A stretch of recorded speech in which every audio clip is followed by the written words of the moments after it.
જળ ચેતન. લેખક હરકિશન મહેતા. ચેપ્ટર 6.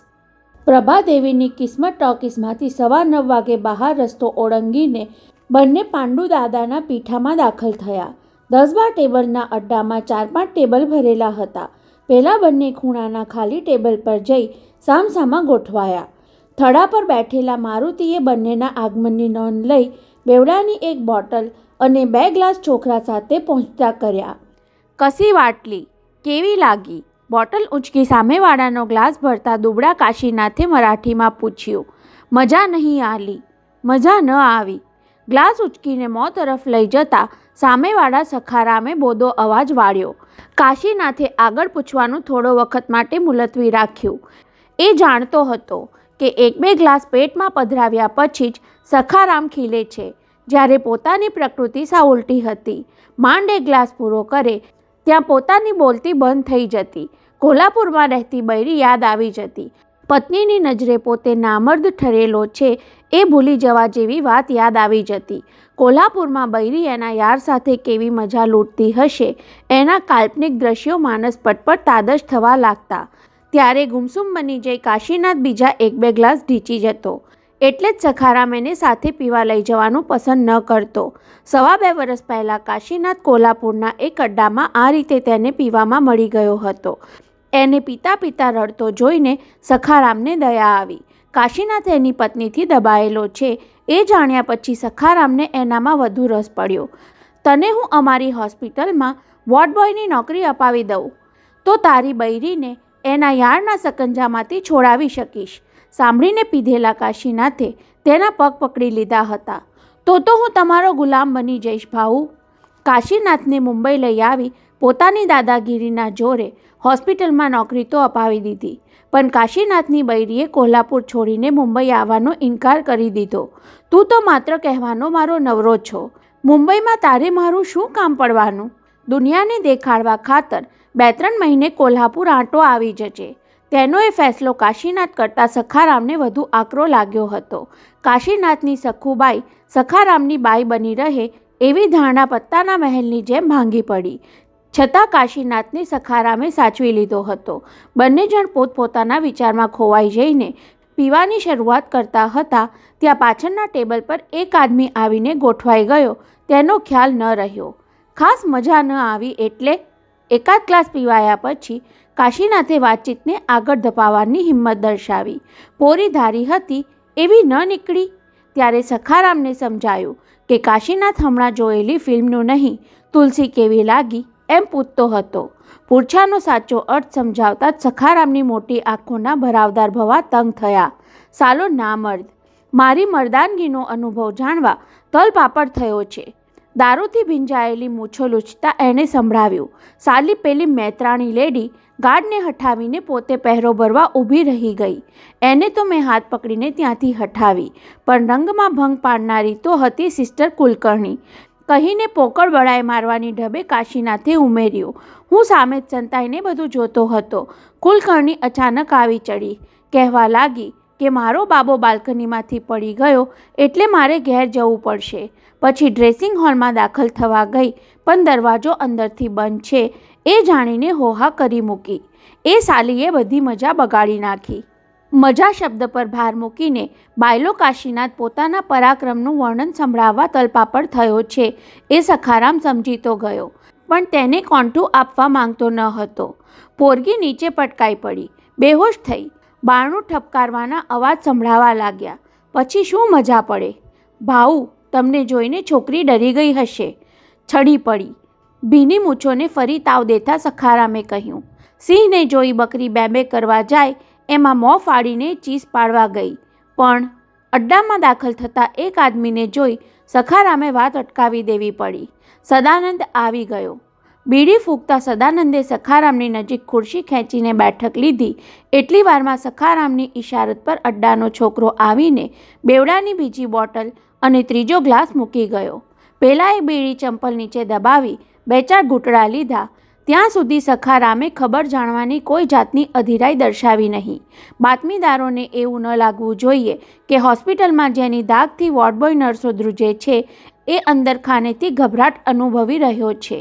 ભાઉ, પેલી હજુ હોશમાં જ આવી નથી.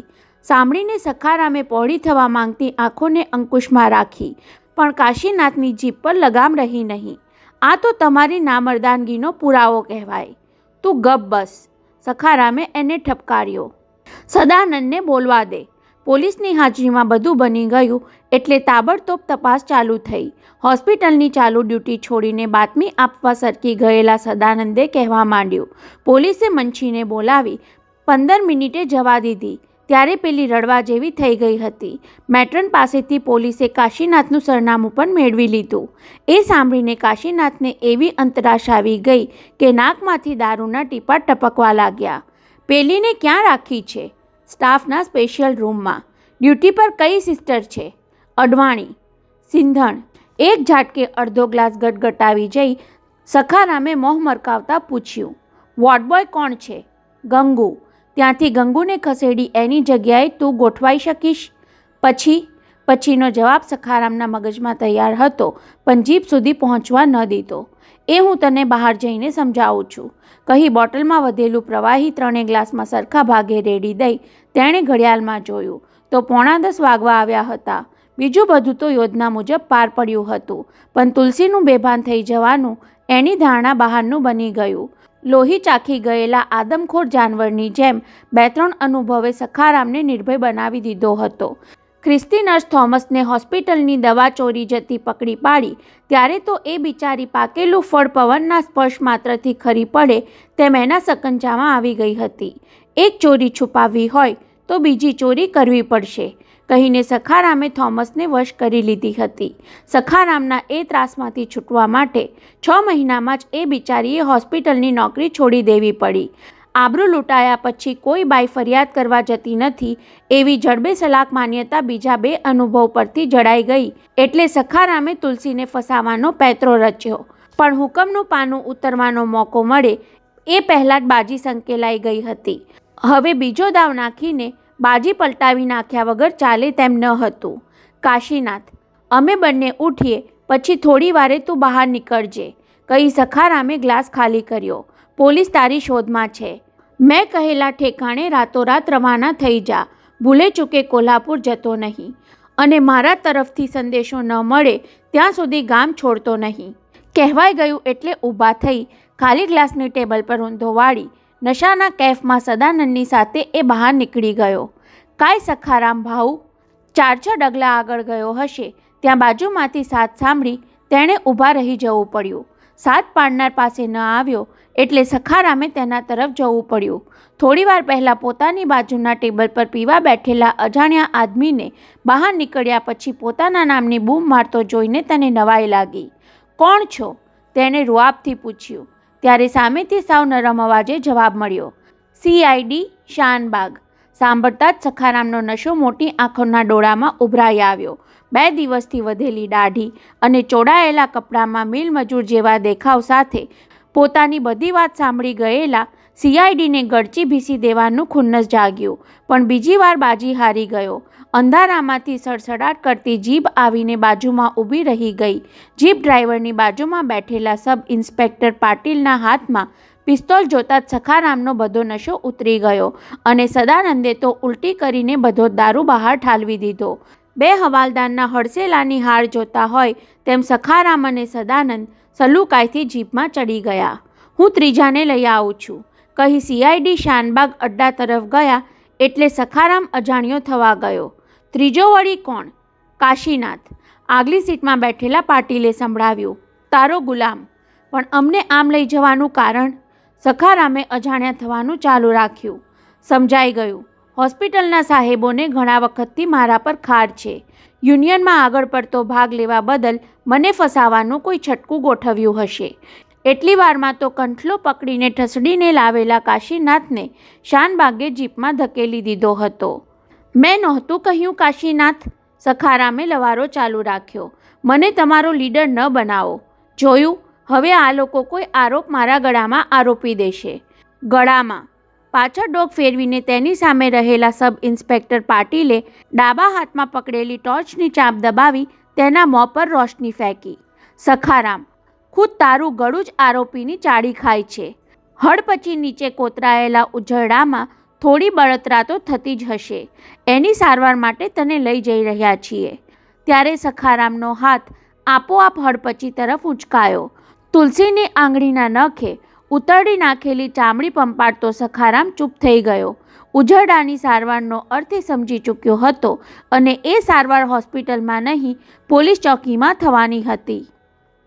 હોસ્પિટલની બહાર ઊભેલી ટેક્સીમાં પહેલાં યશોદાબેન દાખલ થયા. પછી તેની બાજુમાં ચિંતન ગોઠવાયો. તુલસીના પિતાને બધાએ ઘણું સમજાવ્યા. તમે ઘેર જઈને આરામ કરો, સવારે ચિંતન તમને હોસ્પિટલ લઈ આવશે. પણ સમજાવટના જવાબમાં સૌને 2 હાથ જોડીને આજીજી કરતા રહ્યા કે મને તુલસીથી દૂર નહીં મોકલો. હું અહીં ગમે ત્યાં પડ્યો રહીશ. પાસે હોઈશ તો મારા જીવને ઓછો સંતાપ થશે. ઘેર જઈશ તો ચિંતામાં તડફડતો રહીશ. ત્યારે હાઉસ ડૉક્ટર શ્રીકાંતે એક શરતે સંમતિ આપી. ગોસ્વામીજી, ભલે અહીં રહો, બાજુના રૂમમાં તમારા બિછાનાની સગવડ પણ થઈ જશે, પરંતુ તમારે ઊંઘી જવું પડશે અને ઊંઘવા માટે કામ્પોઝનની ટીકડી લેવી પડશે. આટલું નક્કી થયા પછી ચિંતનને પ્રસ્તાવ મૂક્યો. હું ગોસ્વામી કાકાની બાજુમાં રહીશ. આમે તે પરીક્ષા માટે ઘેર મોડી રાત સુધી વાંચું છું. અહીં વધારે સારી રીતે વંચાશે અને જરૂર પડે તમને કામમાં પણ લાગીશ. બાને ઘેર મૂકતો આવું અને મારી બુક્સ લેતો આવું.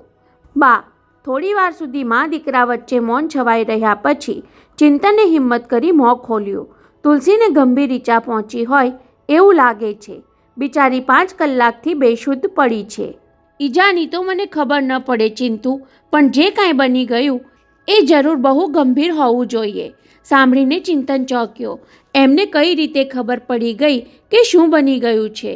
ગોસ્વામી કાકાને જાણ નથી.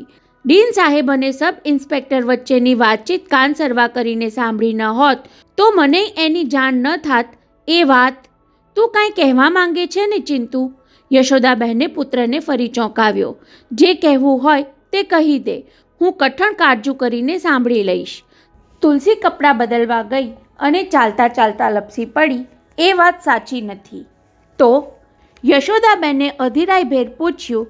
ત્યારે હકીકતમાં તો પોતે જે ધાર્યું છે એ જ નીકળી પડે એનો ફડકો અવાજમાં હતો. સાચી વાત શું છે ચિંતુ? બળાત્કાર. હે? જાજરમાન યશોદાબેન કમકમી ઉઠ્યા. એમણે પુત્રને કહ્યું નહીં કે આટલી વાર હું બેહોશ તુલસીને જોતી રહી, તેના પરથી પામી તો ગઈ હતી. કાંઈક ન બનવા જેવું બની ગયું છે. બા, બળાત્કારનો પ્રયાસ થયો હોય એવું લાગે છે. ચિંતને માનો આઘાત ઓછો કરવા કહ્યું. મને તો કોઈએ કહ્યું નથી, પણ બીજાઓની ગુપસુપ પરથી એટલું જાણ્યું કે સામનો કરવા જતાં તુલસી જમીન પર પટકાઈ પડી અને માથામાં ઊંડો ઘાવ થયો. કયા બદમાશે એનો ભોગ બગાડ્યો? યશોદાબેનના એક એક શબ્દમાં રોષ ભભૂકતો હતો. કોણ હતો એ? એની તો મને ખબર નથી, પણ પોલીસવાળા એની પાછળ લાગ્યા છે. આટલી વાતચીત થઈ ત્યાં ઘર આવી ગયું. ચિંતને પૈસા ચૂકવ્યા. યશોદાબેને તુલસીના બંધ ઘર તરફ નજર કરી લઈ નિસાસો નાખ્યો અને પછી મા દીકરો પોતાના ઘરનો દાદર ચડી ગયા. તારા પપ્પા હયાત હોત તો શું કરત ખબર છે? ઉપર પહોંચી બારીમાંથી તુલસીના ઘરને તાકી રહેલા યશોદાબેન પોતાની જાતને કહેતા હોય એમ પૂછ્યું. તુલસી જેવી પવિત્ર કન્યાને અભડાવનારને એ કેવી સજા કરત જાણે છે તું?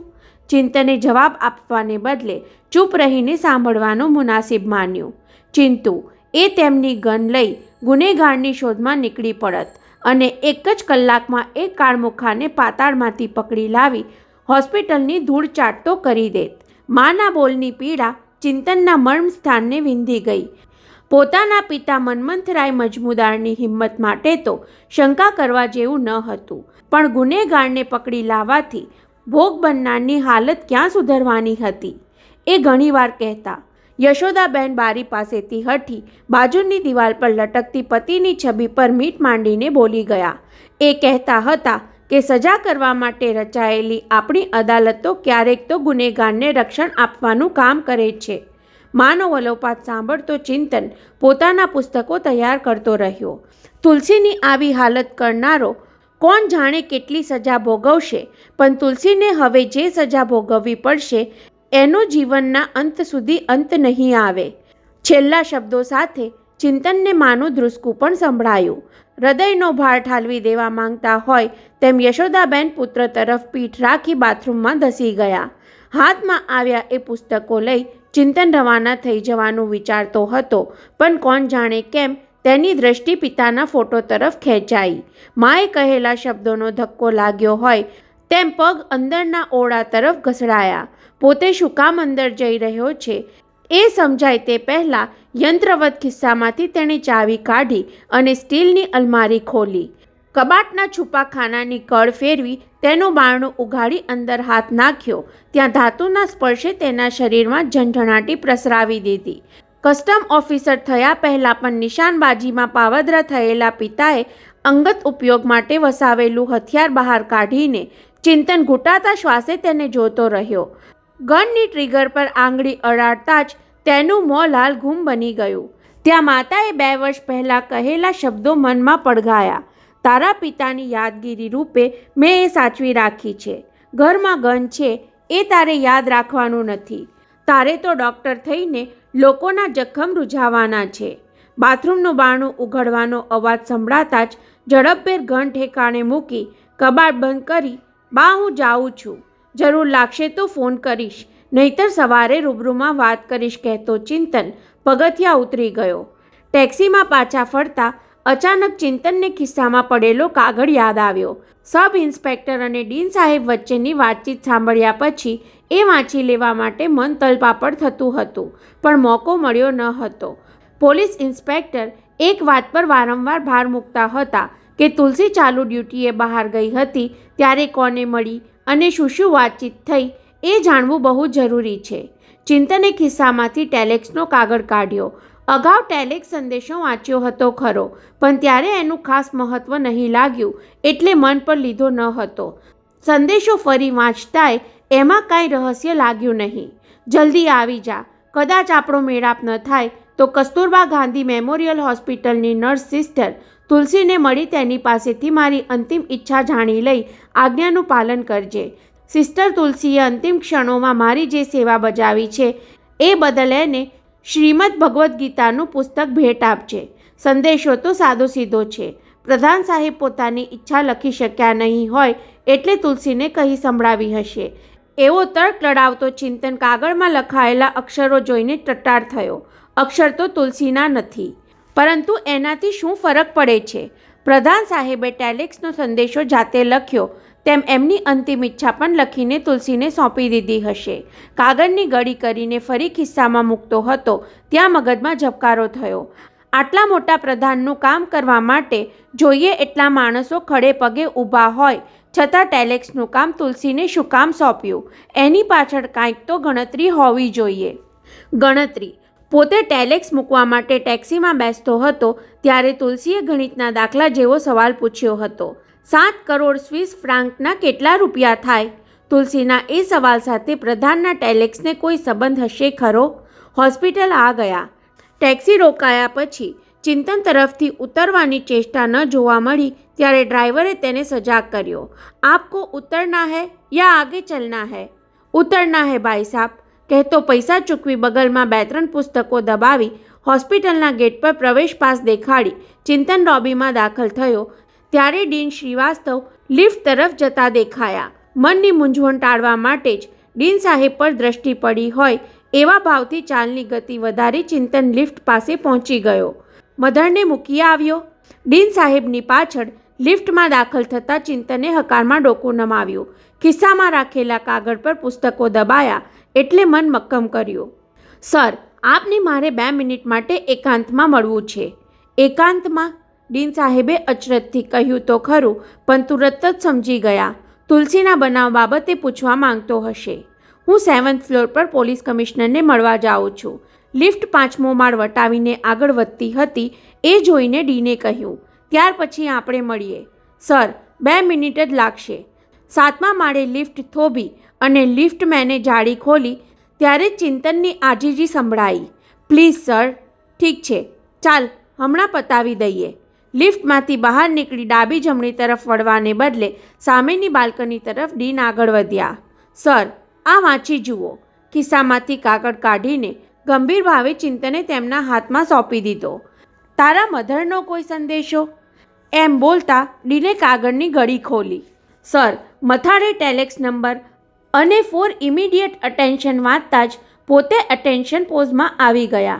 કોણે આપ્યો તને? ડીનની પૂંછામાં કુતૂહલ હતું. તુલસીએ. સાંભળીને કુતૂહલનું સ્થાન ટેન્શને લઈ લીધું. સર, બપોરે તુલસી ચાલુ ડ્યુટીએ ઘેર આવી ત્યારે મને ઘર પાસે મળી ગઈ. કહ્યું કે તારે આ અર્જન્ટ કામ કરી આપવાનું છે. મને 100-100ની 2 નોટ આપી અને હું ફ્લોરા ફાઉન્ટેન જઈને ટેલેક્સ કરી આવ્યો. બબડતા ડીને ફરી કાગળના લખાણ પર ધ્યાન કેન્દ્રિત કર્યું. 2-3 વાર વાંચી ગયા. ટેલેક્સનું કામ સંરક્ષણ પ્રધાન તુલસીને શું કામ સોંપે? એમણે તો તુલસીને મંદિરે જવા કહ્યું હતું. પોલીસ ખાતાવાળા બળાત્કાર ઉપરાંત બીજું કાંઈક હોવાની શંકા સેવે છે. એ બીજું કાંઈક આ તો નહીં હોય? સામે ઊભેલો ચિંતન પોતાને ધારીને નિરખી રહ્યો છે એ ધ્યાનમાં આવતા ડીને ઝડપથી ચહેરાના ભાવ બદલી નાખ્યા. હા, હવે યાદ આવ્યું. અસત્ય ઉચ્ચારવામાં ડીનને થોડું કષ્ટ વર્તાયું. જગતબાબુએ તુલસીને મંદિરે જવાનું કહ્યું, તેની સાથોસાથ આ ટેલેક્સનું કામ પણ સોંપ્યું હોવું જોઈએ. પણ સર, તુલસીને શું કામ સોંપે? જુઠ્ઠું બોલનારે બીજું જુઠ્ઠાણું પણ ઉપજાવી કાઢવું પડે છે. કેટલીક વાતો બહુ અંગત હોય છે. સંરક્ષણ પ્રધાનને એમના પુત્ર સાથે ખાસ બનતું નહીં. જીવનની અંતિમ ક્ષણો છે એવું લાગ્યું એટલે પુત્રને માફ કરી દઈ પોતાને કોઈ અંતિમ ઈચ્છા જણાવી હશે. બીજા કોઈને આ કામ સોંપે તો અંગત વાત ઉઘાડી પડી જાય એટલે તુલસી પર જવાબદારી નાખી હશે. છતાં ચિંતનને પૂરતો સંતોષ થયો નહીં એવું પામી જઈ ડીન સાહેબે ગંભીર અવાજે કહેવું પડ્યું. જો ચિંતન, આ વાતની ચોળીને ચીકણી કરવા જેવી નથી. કોઈને કહેવાની જરૂર નથી કે વડાપ્રધાને તુલસીને આવું કંઈક કામ સોંપ્યું હતું. નકામી એ બિચારી પર બીજી આફત આવી પડશે કહીને ટેલેક્સનો કાગળ પોતાની પાસે રાખી લઈ લેવાનું એ વિચારતા હતા. પણ એમ કરવાથી ચિંતન વધારે વહેમાય એવી દહેશતથી ઈરાદો બદલી નાખ્યો. જો આ કાગળ ફાડી નાખ, તેના ટુકડા કરી ગટરમાં પધરાવી દે. ડીન શ્રીવાસ્તવના અવાજમાં આજ્ઞાનું વજન વર્તાયું. તું આના વિશે કાંઈ જાણે છે એ ભૂલી જજે અને હું પણ આનાથી વાકેફ છું એ યાદ નથી રાખતો. તુલસીને ખાતર એ 2 શબ્દ સાંભળ્યા પછી ચિંતને વધુ પૂછવાનું પડતું મૂકી માથું ઝુકાવી આજ્ઞાંકિત અવાજે કહ્યું, ભલે સર, હમણાં જ ફાડીને ફેંકી દઉં છું. ગુડ, કહી ડીન સાહેબ પોલીસ કમિશનરને મળવા ચાલતા થયા ત્યારે ચિંતનના મનમાં જુદો જ પડઘો સંભળાયો. નહીં, કાગળ સાચવી રાખજે. તુલસી ભાનમાં ન આવે ત્યાં સુધી સાચવીને રાખ. પોલીસ કમિશનર કોટવાલે હોસ્પિટલની એક રૂમને 24 કલાક માટે પોતાની કચેરીમાં ફેરવી નાખી હતી. સવારે સંરક્ષણ પ્રધાનનો મૃતદેહ સાન્તાક્રુઝ એરપોર્ટ પરથી દિલ્હી રવાના થાય ત્યાં સુધી આ સિવાયના બીજા કોઈ કામમાં એમનું મન પોરવાતું ન હતું. Yes, come in. બારણે ટકોરા પડતા જ તેમણે અંદરથી સંમતિ દર્શાવી અને ડીનને પ્રવેશ કરતા જોઈ ટેલિફોનની વાતચીત ઝડપથી આટોપી લીધી. શ્રીવાસ્તવજી, હું તમારી જ રાહ જોતો હતો. કોઈ નવું ડેવલપમેન્ટ? કમિશનરની ચીરૂટમાંથી નીકળતી ધૂમ્રસેર સામે જોતા ડીન સાહેબે પૂછ્યું. કોઈ કોમ્પ્લિકેશન? નહીં. હાથેથી ધુમાડાનું વાદળ વિખેરવાની ચેષ્ટા કરતા કમિશનરે ખબર આપ્યા. તમને એ જાણ કરવી હતી કે આરોપી અમારા કબજામાં આવી ગયો. સંરક્ષણ પ્રધાનને બદલે તુલસીવાળી વાત નીકળી એટલે ડીન શ્રીવાસ્તવ સતર્ક બની ગયા. આરોપી એટલે? તમારી હોસ્પિટલનો માથાભારે વોર્ડમેન સખારામ. થોડીવાર પહેલાં જ એને પોલીસ ચોકીએ લઈ ગયા. સાથે એના 2 ખાંધિયા પણ છે. એકનું નામ કાશીનાથ. બોલતા કાગળ પર ટપકાવેલું બીજું નામ વાંચી લઈને એમણે ઉમેર્યું, અને બીજો છે વોર્ડબોય સદાનંદ. ડીનની નજર સમક્ષ સખારામ અને કાશીનાથના ચહેરા તો તુરંત જ ઉપસી આવ્યા, પણ સદાનંદને યાદ કરવામાં એ ફાવ્યા નહીં. એટલે કે આ 3 જણા? નહીં, મુખ્ય વિલન તો સખારામ જ છે. ચીરૂટને એસ્ટ્રેમાં મૂકી કમિશનરે આગળ ચલાવ્યું. નવાઈની વાત તો એ છે કે સખારામે કોઈ પણ જાતની આનાકાની વિના ગુનો કબૂલી લીધો. હા, એણે પોતાના સ્ટેટમેન્ટમાં લખાવ્યું કે મને સિસ્ટર ગોસ્વામી પર ખાર હતો. એ છોકરીને એના રૂપનું ભારે અભિમાન હતું. પોતાને કોઈ સ્પર્શી ન શકે એવા ગુમાનમાં એ રહેતી હતી. મંગળવારે હું હોસ્પિટલમાં દાખલ થયો હતો ત્યારે પગથિયાં ઉતરતી એ મારી સાથે અથડાઈ પડી. જાણે મને અડકવાથી પોતે અપવિત્ર બની ગઈ હોય તેમ મને તમાચો મારવા હાથ ઉગામ્યો. સખારામને તમાચો મારી તો કોણ શકે, પણ એવો વિચાર કરનારને ભારે પડી જાય. ત્યારે જ મેં નક્કી કરી નાખ્યું હતું કે આને હું પાઠ ભણાવીશ. અટકીને કમિશનર ચિરૂટના 1-2 દમ ખેંચી લઈ આગળ વધ્યા. એના કહેવા પ્રમાણે ગુરુવારે સવારે ડ્રેસિંગ હોલમાં ઇલેક્ટ્રિક ફિટિંગનું કંઈક કામ નીકળ્યું ત્યારે ઇલેક્ટ્રિશિયન સાથે હું અંદર હતો. એ અરસામાં મેં ડ્રેસિંગ હોલના મુખ્ય દરવાજા પર લોક ફિટ કરી દીધું અને તક મળે ત્યારે તુલસીને ફસાવવાની યોજના તૈયાર રાખી. મારે તક માટે રાહ જોવી ન પડી. આજે જે તેના ચાલુ ટાઈમને બદલે અડધો-પોણો કલાક ડ્રેસ બદલવા મોડી અંદર ગઈ અને મેં તરકીબ અજમાવી. પછી ડીન શ્વાસ રોકાઈને આગળ સાંભળવા ટટ્ટાર થઈ ગયા. પછીની વાતમાં જે મહત્વનું છે એ જ તમને કહું. એને મરાઠીમાં સ્ટેટમેન્ટ લખાવ્યું છે, જેની અંગ્રેજી કોપી થોડીવારમાં મારી પાસે આવશે. પરંતુ મહત્વની વાત એ છે કે છોકરી પર બળાત્કાર કરવામાં એ નિષ્ફળ રહ્યો. એનો એને અફસોસ છે. એણે તો ત્યાં સુધી લખાવ્યું કે સખારામ નિષ્ફળતાથી નાસીપાસ થાય એવો નથી. હું એને પાઠ ભણાવ્યા વિના રહેવાનો નથી. બાસ્ટર્ડ! ડીનના દાંત ભીસાયા. આવા કાળા કામને એ પરાક્રમ સમજે છે, નપાવટ. પરંતુ એની કબૂલાતને હું પરાક્રમ નથી સમજવા માંગતો શ્રીવાસ્તવજી. કમિશનરને ચિરૂટના 2 દમ ખેંચવાની ઈચ્છા થઈ, પણ ઈરાદો માંડી વાળતા ઉમેર્યું, બળાત્કારની કબૂલાત કરીને એ અમને આડે માર્ગે દોરી જવા માંગે છે. આડે માર્ગે? જવાબમાં કમિશનર ખંદુ મલક્યા. ત્યારે ડીન સમજી ગયા કે તુલસીની ઘટનાને સંરક્ષણ પ્રધાનના સિક્રેટ મિશન સાથે જોડી દેવાની જીદ હજુ પણ એમણે ચાલુ રાખી છે. થોડીવાર પહેલાં ચિંતનને દેખાડેલો ટેલિક્સ સંદેશો યાદ આવી ગયો. જો પોલીસવાળાને એની જાણ થાય તો તુલસીની દુર્ઘટનાને રાજકીય જાસૂસીનો રંગ લાગી જાય. કમિશનર સાહેબ, અપરાધના કેસો ઉકેલવામાં તમારી સામે મારું કોઈ ગજું નથી. કાંઈક વિચારી લઈ ડીન શ્રીવાસ્તવે ઠાવકાઈથી શરૂ કર્યું.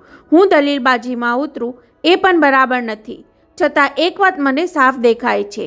સખારામે ગુરુવારે ડ્રેસિંગ હોલના બારણાને લોક ફિટ કર્યું ત્યારે એને ક્યાં ખબર હતી કે શુક્રવારે સંરક્ષણ પ્રધાન જખમી હાલતમાં હોસ્પિટલમાં દાખલ થશે અને તુલસીને એકાંતમાં કાંઈક કહેશે.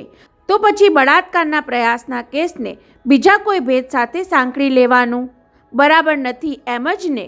કમિશનર અધવચ્ચે કાંઈક કહેવા માંગતા હતા, પણ ડીને મોકો ન આપ્યો. કોટવાલ સાહેબ, મારી પૂરી વાત સાંભળી લો પ્લીઝ. હવે ડીનના અવાજમાં ભીનાશ આવી ગઈ. તુલસી સીધી સાદી છોકરી છે. જે કાંઈ બન્યું છે એ પણ એની સહનશક્તિ બહારનું છે. એટલે જ કદાચ એના આઘાતવશ એ હજુ સુધી શુદ્ધિમાં પણ નથી આવી. હવે તેના પર બીજી કોઈ આફત ન આવે એટલું જોજો. તુલસીને ખાતર નહીં તો જસ્ટિસ દીક્ષિતને ખાતર. જસ્ટિસ દીક્ષિત? હા કમિશનર, આ વાતની હજુ 2-4 અંગત માણસો સિવાય બીજા કોઈને જાણ નથી. આજે સવારે જ અમારા હાઉસ ડૉક્ટર શ્રીકાંત દીક્ષિત સાથે તુલસી ગોસ્વામીની સગાઈ મેં મારા હાથે કરાવી. જસ્ટિસ દીક્ષિતની એ હવે પુત્રવધુ બનવાની છે. પુત્રવધુ બનવાની હતી એમ કહો. સાંભળીને ડીન ચોંક્યા. બનવાની હતી એટલે તમે એવું માનો છો કે તુલસી માટે આ ઘટના જીમલેન્ડ નીવડશે? ના શ્રીવાસ્તવજી, જીવન મૃત્યુનો વિષય તો તમારો છે. મારે તો એટલું જ કહેવું છે કે આ બનાવ બન્યા પછી જસ્ટિસ દીક્ષિત એ છોકરીને પુત્રવધુ બનાવવાનો વિચાર માંડી વાળશે. તમે ડીન કહેવા માંગતા હતા કે આવી અમંગળ આગાહી કરીને તમે એક ભલી છોકરીનું ભવિષ્ય ભેકાર બનાવી રહ્યા છો. પણ એ કહેવાને બદલે ખુરશી પરથી ઊભા થઈ ગયા. ભલે કમિશનર, હું જાઉં છું.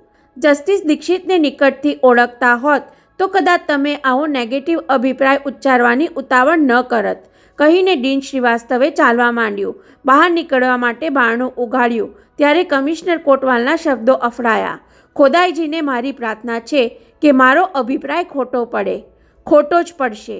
એવું બબડતા ડીન શ્રીવાસ્તવ બહાર તો નીકળી ગયા, પણ પોતાના જ શબ્દોમાં ખુદ એમને જ ઓછું વજન વર્તાયું. એમને તુરત જ ભાન થયું કે શ્રીકાંતના ઘરવાળાને જાણ કરવાનું ટાળ્યું એ બરાબર નથી થયું. ઘડિયાળમાં જોયું તો 11:15 થયા હતા. વડલી પહોંચતા માત્ર 15 મિનિટ લાગવાની હતી. આટલી બધી સાવચેતી છતાં કદાચ સવારના કોઈ છાપામાં તુલસીનો કિસ્સો બહાર પડી જાય તો પોતાને જાણ નહીં કરવા બદલ દીક્ષિત સાહેબનું દિલ દુભાય. લિફ્ટને 5મા માળે થોભાવી એ હાઉસ ડૉક્ટરની રૂમ તરફ ગયા. જતાં પહેલાં શ્રીકાંતને જાણ કરવા માંગતા હતા, પણ શ્રીકાંતની રૂમમાં કોઈ ન મળ્યું એટલે લિફ્ટ તરફ પાછા વળ્યા ત્યાં ચિંતન ભટકાઈ ગયો. સારું થયું તું મળી ગયો, કાનમાં કહેતા હોય તેમ એણે કહ્યું. ચિંતન પેલો કાગળ મને આપી દે, કહી એમણે હાથ લંબાવ્યો. ચિંતન ઘડીક એમના મુખભાવને તો ઘડીક એમના લંબાયેલા પંજાને જોતો રહ્યો. કોણ જાણે શું કામ, પણ એમનું માન્યું નહીં. સર, એ તો મેં હમણાં જ ફાડીને ગટરમાં પધરાવી દીધો. સાંભળીને ડીન સાહેબ આંચકો અનુભવશે એમ માન્યું હતું, પણ એને બદલે રાહત અનુભવી હોય એવા ઉદ્ગાર સાંભળવા મળ્યા. સારું થયું, પંચાટ ટળી, કહેતા ડીન સાહેબ લિફ્ટમાં દાખલ થઈ નીચે ઉતરી ગયા. હવે આપણે મોટેરાઓ વચ્ચે એક મહત્વની બાબત પર ચર્ચા કરવાની છે. જસ્ટિસ દીક્ષિત પરિવારના 4 સભ્યો વચ્ચે બેઠેલા ડીન શ્રીવાસ્તવે આખરે મન મક્કમ કરીને કહેવું પડ્યું. રાત્રે 11 વાગે અચાનક આવી ચડેલા શ્રીવાસ્તવને જોઈ દીક્ષિત સાહેબ કે ધ્રુમનબેને બહુ આશ્ચર્ય અનુભવ્યું ન હતું. જાણે એમની આતુરતાપૂર્વક રાહ જોવાઈ રહી હોય એવો ઉમળકાભર્યો આવકાર મળ્યો હતો. ડ્રાઈવરે આવીને એમને ખબર આપ્યા કે ગોસ્વામીને ઘેર સગાઈની વિધિ આટોપીને તમારે લોકોએ હોસ્પિટલ દોડી જવું પડ્યું. જજ સાહેબે શરૂઆત કરેલી. ડિફેન્સ મિનિસ્ટરના જેવા વીઆઈપી પેશન્ટ આવે એટલે ઊભા પગે રહેવું પડે એ બરાબર છે, પરંતુ ભાઈ સાહેબ તમારી હોસ્પિટલના ફોન ઘુમાડીને થાકી ગયા. એકવાર માંડ ફોન લાગ્યો તો ઓપરેટર કહે કે હાઉસ ડૉક્ટર દીક્ષિત કે ડીન સાહેબ બેમાંથી કોઈ ફોન પર આવી શકે તેમ નથી. બધું એવું અણધાર્યું બની ગયું કે શ્રીવાસ્તવે મોગમ જવાબ આપેલો.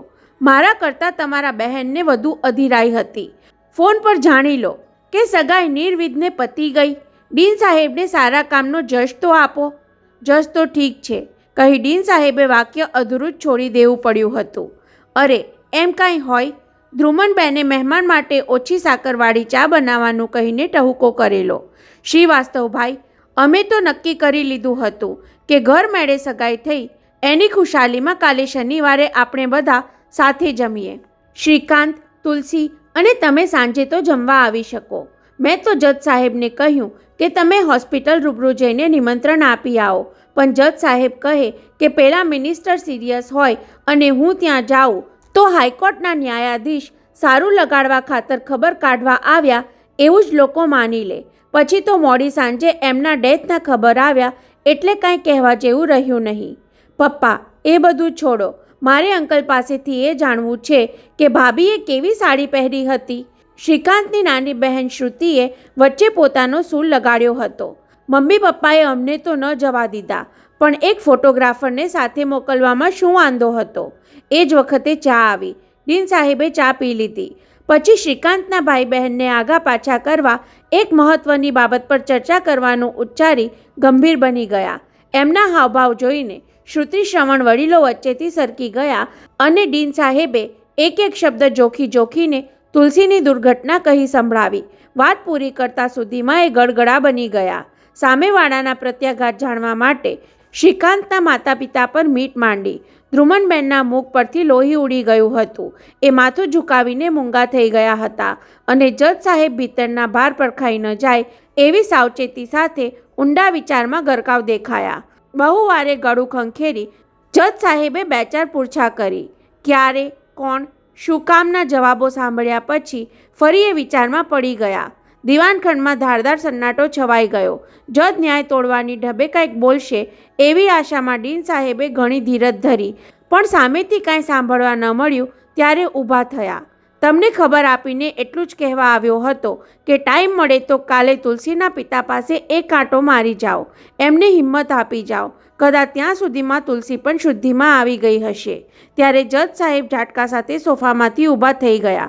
થોડીવાર ડીન શ્રીવાસ્તવ સામે એકી ટશે તાકી રહ્યા. પછી એમણે ન્યાય તોડ્યો. શ્રીવાસ્તવજી, જે બની ગયું એ જાણીને દુઃખ થયું, પણ હવે જે નથી બનવાનું એના વિચારે વધારે દુઃખ થાય છે. હું સમજ્યો નહીં, હું સમજાવું, કહી જસ્ટિસ દીક્ષિતે પત્ની તરફ જોયું. દ્રષ્ટિ દ્વારા પત્નીના મનોભાવ વાંચી લઈ કહી દીધું, તુલસી માટે અમને હમદર્દી છે, પણ શ્રીકાંત સાથેની એની સગાઈની વાત હવે જાહેર કરશો નહીં.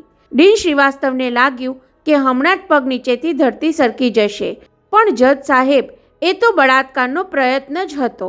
પ્રયાસની સાથે બળાત્કાર શબ્દ તો જોડાયેલો ખરો ને. જસ્ટિસ દીક્ષિતે ચુકાદાનો અર્થ સમજાવ્યો.